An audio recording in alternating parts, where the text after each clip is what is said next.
All right, what's up, YouTube? So, uh, update with the Dbxl-E2.0. As you can see, it's been out on its maiden test since the rebuild. And the first rebuild, I broke the pin in the rear drive shaft. So I realized with the MTXL drive shafts that I'm using, the cups are small. They're smaller than the Dbxl, so they're smaller / weaker. So I had an extra set of wheel pins that are long enough to actually meet the cup and pass it. So I installed those in the rear and took it for another spin, and I ended up breaking the bell crank on the bottom here. So that's the only break so far. But the crash that this car was involved in to do that was tremendous. And I want to say, if anybody's updating their cars or they're doing anything, GTB, the GTB arms, they're pretty strong. I had A-top arms on there before, and the car had a tumble, and all four of the arms bent, literally.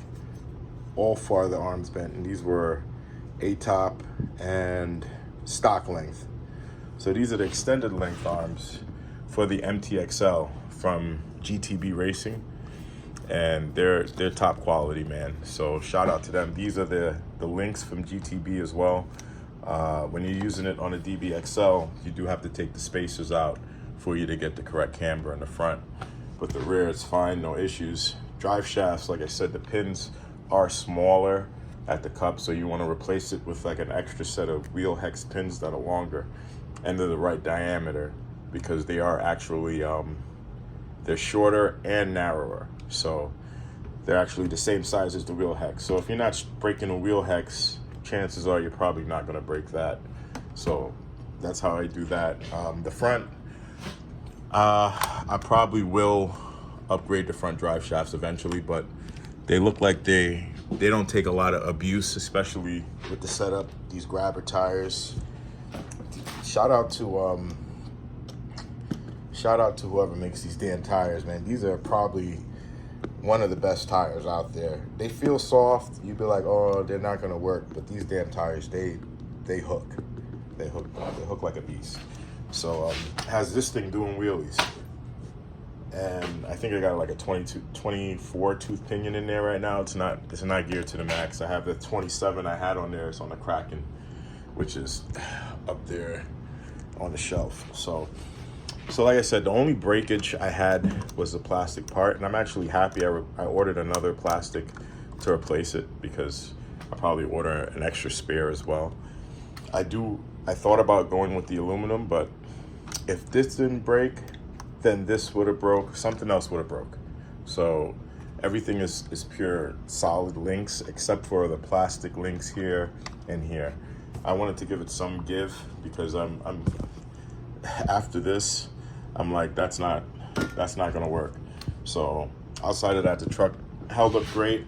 I do see a video of somebody running this heavy duty motor with the Max 5 G2, but I don't know. I gotta see what the amps, what kind of amps this is pulling on the last setup.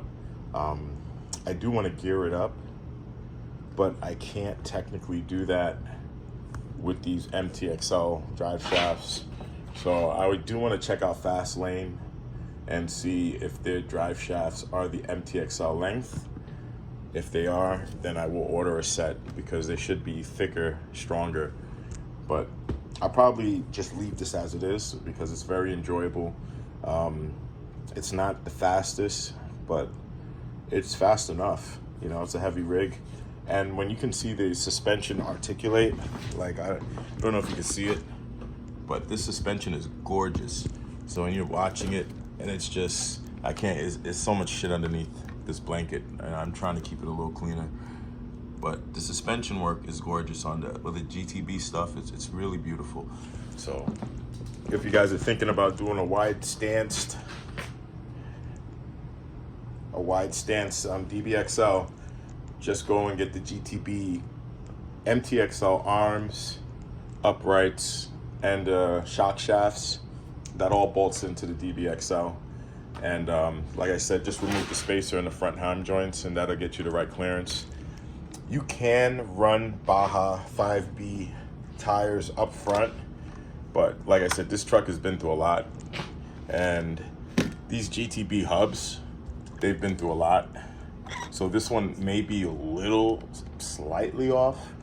The link might be slightly bent after this last crash, but it seems like I'm just rubbing a little bit on that side. So I'm just gonna run the stock size tires in the front and run the grabbers like this. I was thinking to kind of try to make this a hybrid setup.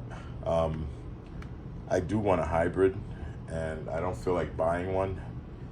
I kind of want to just build one because I really do enjoy the Baja 5B. That's actually one of my favorite cars to drive. I would have never thought. But, you know, when you have an open field and you have a buggy that's doing 60, 70 miles an hour and it's going to pull a wheelie at that speed, at top speed, it will pull wheelies at 60, 70 miles an hour, and it's soaring through the field, and it's not flipping over. It's catching bumps, and it's hitting them, and it's sucking it in. It's amazing, you know. The only thing I don't like about it is what else is not to like? HBI, they use a lot of plastic, so I have broken the shock shafts twice. I know they make Rovin has the aluminum stuff and everything, but I want to keep this HBI. I do want to keep it HBI, so. But I do enjoy it. The 1700 kV on there doesn't get hot at all. Full blast, full careening. It doesn't get hot at all. And also, I do have an update with the off-road limitless that I put together, kinda. So I did figure some things out. Since I did it, I'll just try to bring it down here and show you guys the setup one more time. I did figure a couple things out, so I'm actually excited about it. So, number one, this pump is solid, it works, but it's a 3S pump, needs 3S power, and it does hold pressure, so I don't have to worry about priming it ever. Once it's connected, it's fine. But I did find a mini hydraulic excavator radiator, hydraulic radiator with a fan. So that's coming from China, it has a nice little fan, it's all self-contained, and it runs off of like 6 volts. So I did also order a RC Marine water pump. Comes with a regular 6-volt motor, small little motor with a white plastic cap on the top. Kind of the same design, should be smaller. That runs off of 5 volts, 6 volts. So technically, once I have that system all primed, I should be able to hook it up to the fan port on the Hydra. And with that hooked up to the fan port on the Hydra, that should turn on, turn off like the regular XLS fan. And whenever it gets hot, it'll turn on the pump, it'll turn on the radiator fan, and that'll kind of keep that all self-contained. So it's only it'll cool down the system as needed, and it won't just run it constantly. So that'll be much more efficient than running an extra battery on top and this and that. So if that all works out perfectly, like I think it might, then I'm gonna stick another battery on here and have this as a parallel setup. And then I'm gonna start sending it down the road and seeing what it's gonna do and decide what the fuck I'm gonna do with it. Whether, I have no idea what I'm gonna do with it. I'm just gonna have a lot of fun. And I know whatever kind of fun I have with it, heat shouldn't be an issue. And so I have a wild motor, wild setup. Definitely soldering isn't gonna be an issue. Heat shouldn't be an issue with with this motor anyway. It's a pretty good motor. But with the water cooling, it will definitely dramatically cool it down if needed. So with that I'll try to gear it up to about 650 amps, 600 amps on 6S. The 6S motor, so the 7S motor technically. So unless I can find a 7S pack or do a 3S and wire it that way, it's gonna be running on 6S. And I think it kind of does need to get 7S to get the most out of it. So if I do end up speed running it, I'll find a 7S battery. I have some 8S packs. I'll chop a cell off of it and use it as a 7S pack and send it. So I'll probably do 2 of them, run it as a parallel, because it's worth it to send all the juice to it, given all the work that's going into it. So the reservoir, so far it's good. It has an overflow if it gets hot. It drips down there into the middle of the chassis. It's not gonna get on the wheel. No electronics, so I don't mind a drip or 2 in the middle of the carbon. You know, that's not gonna affect anything when it's going down the road. Like I said, one thing I am concerned about, honestly, is with the offshore guys and their cooling. So this is a 136 millimeter motor. So I was thinking maybe to run 2 water jackets, a 70 and a 50 on it, and just merge them. But they get leaks in the high RPMs. And if I do plan on running this on 7S, this motor will reach 50-something thousand RPMs under load. And it's gonna be super wild. And yeah, I look forward to trying to send that. I do have the punch on 10% on this. I don't plan on replacing this ESC, so I might actually put the punch up to 20. I think that's the only thing that'll save your ESC from flaming up. To me, the punch is like your restriction. If you want your ESC totally unrestricted, you take the punch off and then, you know, you send it. But you have a higher chance of it catching flames with 0 punch. With the punch on, usually it will regulate it up to the thermal cutoff. So I have the punch on 10, I'm gonna probably put it to 20, just so I could really push the setup down to low voltage cutoff, three cells, just to see how the heat and everything holds up. Because with the water cooling, this thing will not get as hot as with the air cooled. Guaranteed. It's just like an air cooled Porsche versus a water cooled motor. It's just a water jacket over the cylinder and it dramatically controls the temperature. So I'm debating if I could find a thick enough O-ring that will do a consistent seal so I don't have to do it, or if I have to look at some kind of, I don't know. But from what I understand with these new motors, they don't really seal well with the water jackets. They do leak. It's just, I guess, the finish on it. It's just a very fine finish. If you put your nail on a new motor, the case is not smooth. It has a fine finish. And I guess that is actually pretty good for an air-cooled motor because it's more surface area with the fine finish. So if you throw fans on it, it should be all right. But I want to kind of keep this all water-cooled and self-contained through the ESC. So I don't want to have this extra pack on it. For that, if anything, I gotta throw a 2S receiver pack just to power up the transmitter. I have a couple of those somewhere. But this only, I want to keep it all self-contained. So, and if that works out well, like I can do wilder setups, some really wild setups. So that's the goal. Yeah, so that's the end of the video. Shout out to GTB Racing, man. They do really good stuff. I like the part quality on them.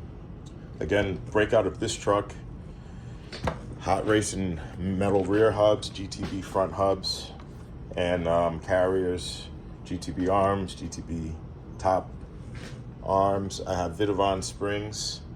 These are Losi shocks, stock shocks with Interg parts. So I have the Interg, I bought the Interg shocks, and I used everything from the Interg shocks but the actual shaft and the actual case. So I have an Interg piston with the rubber seal in here on the stock Losi shaft. I have the Interg metal spring collar on the bottom and the perch as well, and the reservoir with the springs in there. It all works perfectly. So that's all Interg with the locking collar on the top, all on the Losi shaft. So that's how I did that. I have the Vidovon chassis, Vidovon center motor transmission, center case, whatever the fuck you call it.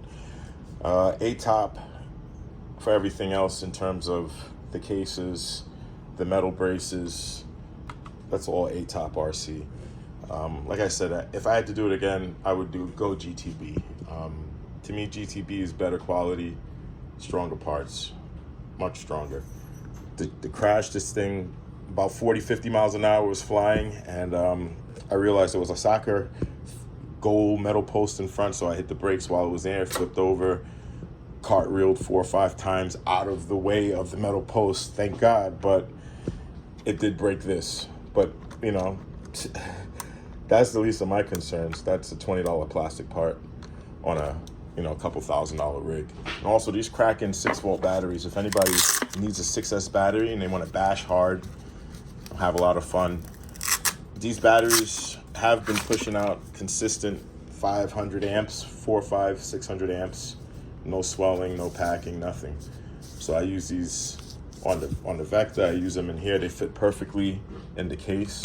So these batteries are 10,000 milliamp batteries, 6S 1Ps, and they're regular. They're not, you know, special packs. They're not graphene or anything special, but they do the job that we need for bashing without the no puffing, no swelling. I'm running these all the way down to 3.3, 3.4 volts, guys. So no problems. When the truck slows down and it doesn't make it back to the car, I turn the damn thing back on so I can make it to the car. I'm not lifting this thing. You get it? So these batteries get all the way down to low voltage cutoff, charge back up, no hesitation, no problems. I'm also running dual stock servos. I had the metal servos, I threw them in the Kraken, decided the Kraken is gonna leave those. So dual stock servos with the dual servo kit, they held up. The stock top held up as well. So that didn't break. Like I said, the only breakage was the lower part of the bell case. So I'm gonna get that part today probably and swap that in. And she lives again, guys. She lives. And yeah, I did keep this on. It does help keep the front end down. It does help keep this car from wheeling at speed. So if you guys need help wheeling at speed, just a limitless V2 or V1, whatever, front splitters, or even the front, even just a rear limitless wing uncut, you stick it on the front there. This I use, as you see, I use a carbon plate, but it works. It doesn't look terrible, and it actually keeps the truck down. So I kept that on there, put an extra rear light from my Super Baja Ray 2.0 that's destroyed. And yeah, this truck is good to go. So love the way the truck is. I'll do a little drop test so you can see it in my dirty studio, and then you'll understand what I'm talking about here. So it's gonna make a lot of noise because the body's not clipped, but that's because the body flaps, but there is no bottoming out on the truck. So the lowest you can see, I don't know if you can, I'm gonna reverse the camera for you guys. It's gonna be upside down, but this is at full compression. It hits the bump stops. So it's a great, awesome riding truck. When you see it riding, the chrome shining on the arms, the aluminum arms and everything, it's really a good color combo. So yeah, I do like this truck a lot. It's not as fast as it can be, but the faster I make it, it's like it just destroys parts. So I kind of don't want to destroy anything. I kind of want to have fun now. I've been through that destructive phase. So yeah, the next project is going to be a hybrid. I do have the hybrid kit.